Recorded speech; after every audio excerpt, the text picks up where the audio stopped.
everybody, this is Roughdawg4 from PS3 Imports, and today we're going to be doing a review on One Escape.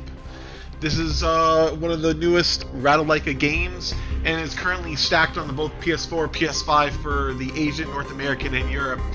This is a pretty interesting game. So basically, it's pretty simple. Like, you are just trying to reach the exit in rooms, and it's just a 2D side-scroller. It starts off very, very simple, and as it just slowly introduces you to elements of the game, which I always like, so you don't ever get, bombarded by stuff. So the only side note too is that you basically had to finish 10 levels to get the platinum for each character, and I think there's only 20 for each one if you want to go farther than that. And then you need to get 3 of those cash items right here for each character. But as long as you just look out for them, you shouldn't have any problem with that. So you can see that first level, right? Really simple. Okay, so now they're going to introduce switches.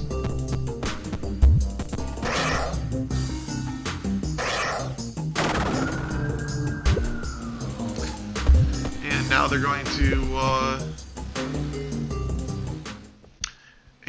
Now I can see they're doing a switch, and you can see they're basically getting a little harder each time, but nothing too hard. And a side note too that I noticed here is that make sure that sometimes you don't always hit the item right here, but if you see right there it's colored in, and if it's not colored in, that usually means that, so just make sure to keep that in mind. So sometimes that might trip you up.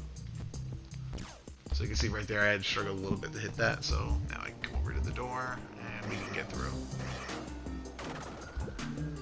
And each character that you beat it with has different abilities. So like Duck right here can double jump. The other ones, like one can climb on walls, which you'll see. So each one has abilities.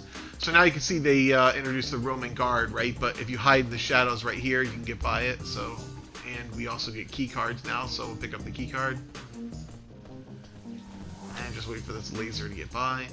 And if you die at any point, you'll just restart the level all over again.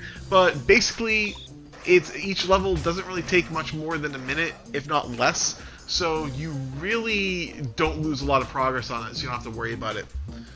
Okay, so, alright, I see that laser field down there, and, alright, so I hopped down here, and I think I just made a mistake because I needed that red one, so I'm going to actually have to die just to start this again. There's a few times in levels where if you go somewhere you're not, I don't want to say not supposed to go, but if you screw up and do like that, you'll actually have to restart the level. I noticed that a few times, and I thought it was one of the drawbacks, is that if you do certain things, you might have to actually restart the whole level again, which is a little disappointing, but again, since the levels are not that long, it doesn't take that much. And now you can trigger this alarm too, which I'll do it right here. And if you're able to hide pretty fast, you can see that the guards will come there, and in the top left, it'll show the meter of the guards coming here. But as soon as that meter runs back out again, they will all disappear back to this door again, and you will be safe. Oh, that was dumb. So as long as you wait it out, then you'll be fine. So there's really nothing to worry about too much about that. There's a few times where I got like a little, antsy and I just hit it. So again, as long as you can hit the shadows pretty fast, you're good. One side note though about the alarm, because sometimes I trick the alarm and I just try to run to the exit. The alarm meter will not actually go down unless you're hiding in the shadows. So it's something to keep in mind. So you can't just like rush, hit the alarms, and then get to the exit. You actually have to hide in the shadows to get the alert off, and then you'll be able to leave. So you see right here, we're just like cruising right through the levels. Oh, actually, you know what? I need to hit this one too. Turn off that security. Go through the vent. And now you can see they're just putting a lot of this stuff together, right? It's nothing that, again, is too difficult. So we picked up a key card. We're just going to go in the shadows, go back around again, and now we'll be able to leave this one. I don't know why I turned that camera back on, but it didn't really matter. Alright. So we turn off that, and that should be okay down here. So that turned the one out above. And you can see these puzzles are not difficult whatsoever. I feel like they just get a little bit more tedious, right? But there's really nothing difficult at all. So you can see you just get the red card, then I gotta get the green card. There's only like a puzzle or two that maybe you might get tripped up, but like you might not get it on your first try, but you certainly get it on your second one once you realize what not to do.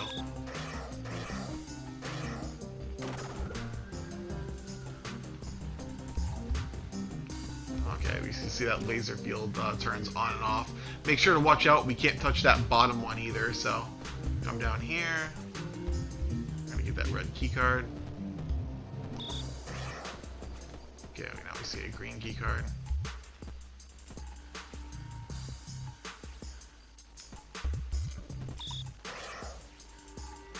I would say this is probably one of the more annoying levels, just due to traps wise, that you just like, you can't really rush it. You got to take your time, or you just might start tripping alarms.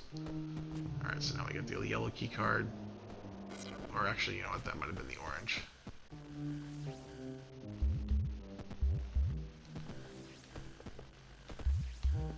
And we just got to go back here and get that last one. And as I said, you only need to get 3 cash with each character, but you can see, like, we already got 5, right? So it's like we're cruising right along with this. So, you know, as you can see for the game, this is basically how it works, right? It's really simple. You know, outside of the characters having different abilities, there really isn't much else to the game. So, anyway, guys, I hope you enjoyed this review and game. Please feel free to like and subscribe to the channel. Have a great day, everybody.